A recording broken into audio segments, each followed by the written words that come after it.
Hi, everyone. Welcome back to Achieve. Yeah, I'm really happy you're here today. I'm Emma, and today I don't want to rush. I just want to sit with you for a bit, like we're having coffee together, or maybe walking slowly, talking about life. Today's book really changed the way I see problems, people, and honestly, myself. The book is called The Third Alternative by Stephen R. Covey. When I first opened this book, I didn't expect much. I thought, okay, another self-help book, but it stayed with me. Not because it told me what to do, but because it made me notice how I think. Yeah, I know that feeling. Sometimes a book doesn't shout at you, it just sits there quietly, and then later you realize, oh, it changed something. Exactly. When I saw the title, I thought it would be heavy. Big ideas, big pressure, but it wasn't like that at all. Same here. I expected something intense, but it felt calm, almost kind. Yes, calm but strong. It doesn't shout at you. It doesn't tell you you're wrong. It just gently asks you to stop and think. So let me start with a simple question. When you have a problem in life with your boss, your partner, your family, what is the first thought that comes up? Is it, I must win? Or, fine, I'll lose? Because honestly, for a long time, that was exactly how I lived. Yeah, for me it's usually, how do I not lose? Which sounds a bit sad when you say it out loud. Yeah, and you're not alone. I really thought life was about winning and losing. If I didn't push, I would lose. If I said sorry, I would lose. If I stayed quiet, I would lose. Even small things felt like a battle. Meetings, messages, simple disagreements. Inside my head, it was always, okay, which side am I on? And honestly, this kind of thinking is exhausting. Yeah, it's like you're always on guard. Even when nothing is happening, your body feels tense. Exactly. And we learn this very early. As kids, adults compare us. Grades, sports, results. Look at that kid. He's better. She's smarter. No one says it's a competition, but slowly we learn one idea. Life is a competition. Yeah, and once you believe that, everything feels like a test. Even rest feels wrong. Yes. So when problems come, we only see two choices. Choice 1, my way, I win, you lose.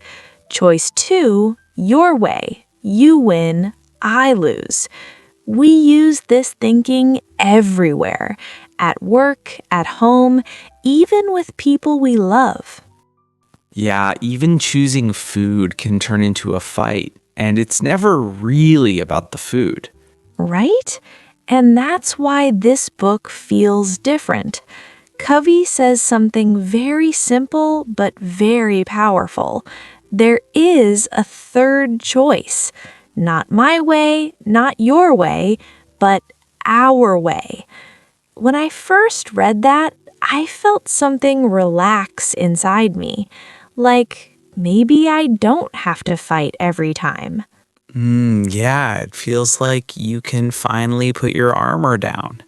Yes, the third choice is not about fighting, and it's not about giving up. It's not compromise, like half-half. It's about creating something new. Covey talks about creativity and synergy, working together, real teamwork. When people stop defending and start listening, new ideas appear. That already sounds rare and kind of healing. Let me share a story from the book. A school removes music class to make more time for exams. A child goes home sad. His mom feels angry, but this is important. She doesn't act right away. A pause alone already changes everything. Yes, she pauses, she breathes, she calms down, then she talks to the teacher. She doesn't say, "You are wrong." She asks, "Can we design a class together?" They add math ideas into music. Music stays, math stays, everyone wins. This is the third alternative. Covey gives 4 steps to reach it. I see myself, I see you, I find you, I work with you. The first step, I see myself, is about emotion, anger, stress, fear, pride. When emotions are high, thinking is low. Yeah, when I'm angry, logic just disappears. Same. When I'm tired, I speak fast. When I'm stressed, I sound cold. Later, I think, why did I say that? So this step is simple, but not easy. Pause, breathe, wait. Ask yourself, what do I really want? Not how do I win, but what matters most? The second step is I see you. This is about respect. The other person is not your enemy and not a label, not lazy, not stupid, not difficult. Once I label someone, I stop being curious. Exactly. The book tells a story about a driver attacked just because of a sticker. The attacker didn't see a human, only a label. When we see a person, the fight gets smaller. The third step is I find you.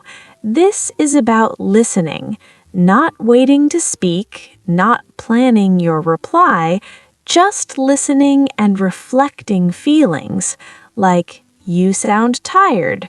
That feels unfair. I can see this is hard.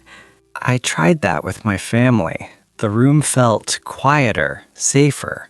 Yes, people relax when they feel seen. The fourth step is I work with you. This is collaboration, not commands or demands, just one question.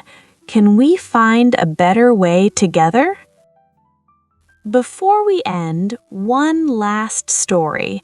A mom gives her child 2 apples, one big and one small.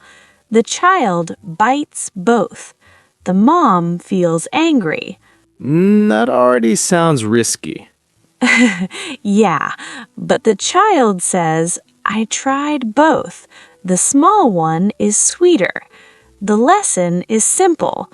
We judge fast, we think we know, but often we don't. So what is the third alternative?